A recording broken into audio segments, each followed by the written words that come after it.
Welcome sa Dries TV. Kung interesado ka sa ganitong news, huwag kalimutang isubscribe ang ating YouTube channel. Maraming salamat! Welcome back again sa ating YouTube channel mga kakimpaw, and sa update nating ito ang pag-uusapan natin ay tungkol sa mga importanteng ganap kina Kim and syempre kay Paolo Avellino.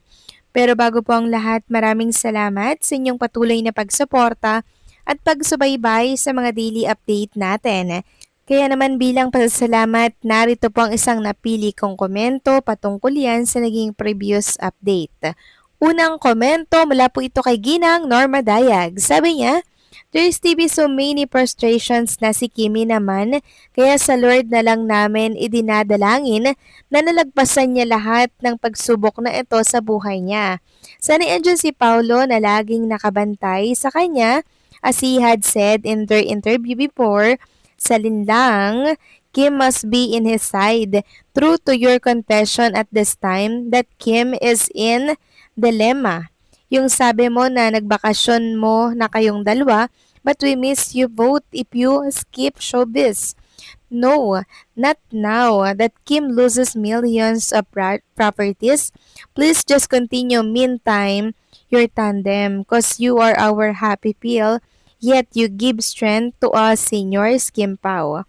Nagbakasyon muna kayong dalawa. Anyway, kayang-kaya nyo yan harapin. Your future nyo at start na kayo na bumuo ng pamilya. Anyway, civilly married na kayong dalawa. We pray for you both that you will be safe in all your works. And this 2026 will be your year to start a new chapter of life. Love ko kayong dalawa." Yes, tama po kayo dyan, Ginang Norma Dayag. Deserve po ni Kim and Paolo Avellino na magbakasyon muna sa ngayon. Nang sa ganon, makapag-recharge, diba? And makapag-relax sila parehas. Kasi sobrang stress na po ng paligid, sobrang stress, ang daming nangyayaring problema, mga kakimpaw. Kaya deserve po ni Chinita Princess and Paolo na magpahinga na lang muna sila. Sila lang muna, sarili na lang muna po nila yung isipin nila sa ngayon para makapag-isip po sila ng maayos at makapag-isip sila ng kalma. Sana nga po magkasama si Kim and Paolo Avellino ngayong araw po ng Huwebes. So maraming salamat sa komento, Ginang Norma Daya. God bless po sa inyo and mag-iingat kayo palagi. So eto na nga, pag-usapan na natin mga kakimpaw ang mga topic na nakalap natin sa gabing ito ng Huwebes.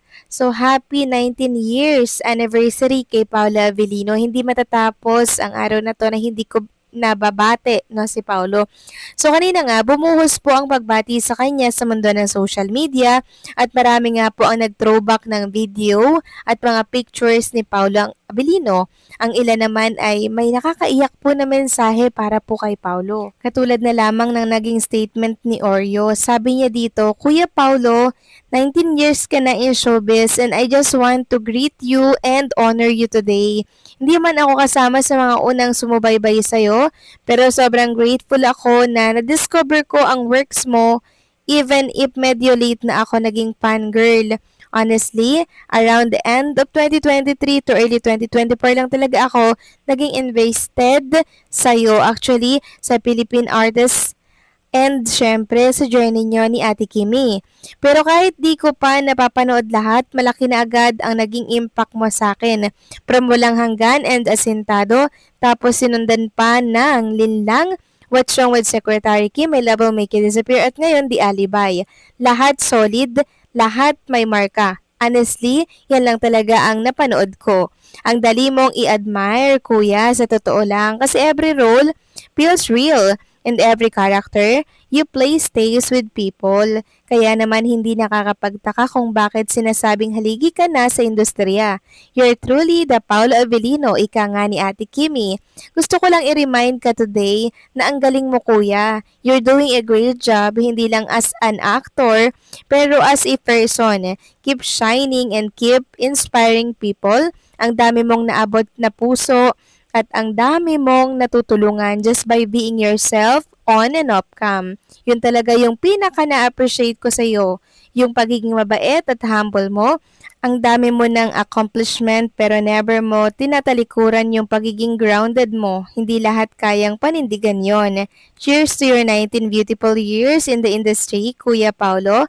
God bless you always. PS, sobrang thankful ako kay God na andyan kayo ni Ate Kimi. Hindi nyo alam pero malaking inspiration at lakas ko kayo nowadays. Thank you, Kuya. So, yan po yung naging pagbati at statement ni Oreo na first time niya daw po itong ginawa. Nakakaiyak naman tunay yung iyong mensahe, Oreo. And hopefully makarating ito kay Paula Avellino maging kay Chinita Princess.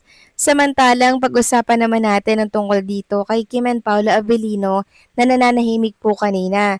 So simula kanina hanggang ngayon, tahimik ang social media kasi ni Paula Avellino, no? At kanina naman, sa wakas, nagparamdam na din si Kim Chu, mga hapon na din yon. Nag-share siya ng video na kung saan tumatakbo sa gilid ng dagat at halatang nag-i-enjoy siya. May clip din na nakasakay si Kim sa kotse at plenex ang mga dahon sa itaas ng puno. Kasama na din ang kalangitan na kay gandang pagmasdan. Tila bumiyahe si Kim ng mahaba para makarating sa lugar na yon upang makapag-relax. May nagsasabi na wala sa showtime kanina si Kim, kaya nag-alala sila at naghahanap kung bakit. Sakto naman na hindi tayo natiis ni Kim Chu, 'di ba? At nagbahagi po ng maiksing video clip kuha po sa ganap niya today. Hinala nga ng marami bilang parte nga po ng celebration ni Paolo sa showbiz. Sa halip na mag-celebrate si Paolo, mas tinuon niya daw ang oras kay Kim para makapag-relax at makapag-isip-isip. Nakakatuwa lang kung si Paolo nga po ang kasama ni Kim ngayon dahil talagang 24/7 na naka-duty si Paolo Avellino kay Kim para ma-secure nga naman po ang seguridad nito. Stay strong, Kimi, no? Sa post niyang yan sa IG kanina, alam niyo mga kakimpaw, bumuhos po ang komento at nagpahatid po ng simpatya kay Chinita Princess.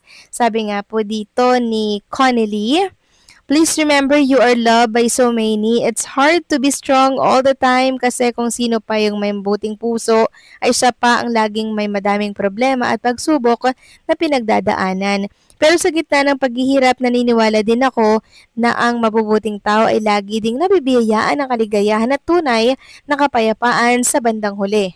Yes, i-claim na po natin yan mga kakimpaw na pagtapos po ng pagsubok na to sa buhay ni Chinita Princess, may nag-aantay siya kanya na masayang buhay, 'di ba? Happy family and syempre kapayapaan. Kasi deserve po ni Chinita Princess maging masaya mga kakimpaw, maging masaya, and syempre maging payapa. Napakabusilak at pure ng puso ng isang Chinita Princess. Kaya hindi ko maintindihan kung bakit sinasaktan siya ng mga taong napakalalapit sa kanya. Hindi ba nila nakikita kung gaano kabuti ng isang Chinita Princess? Nako, sana hipuin sila ng nasa itaas at iparealize sa kanila na mali yung ginawa nila. Hindi naman huli ang lahat, 'di ba?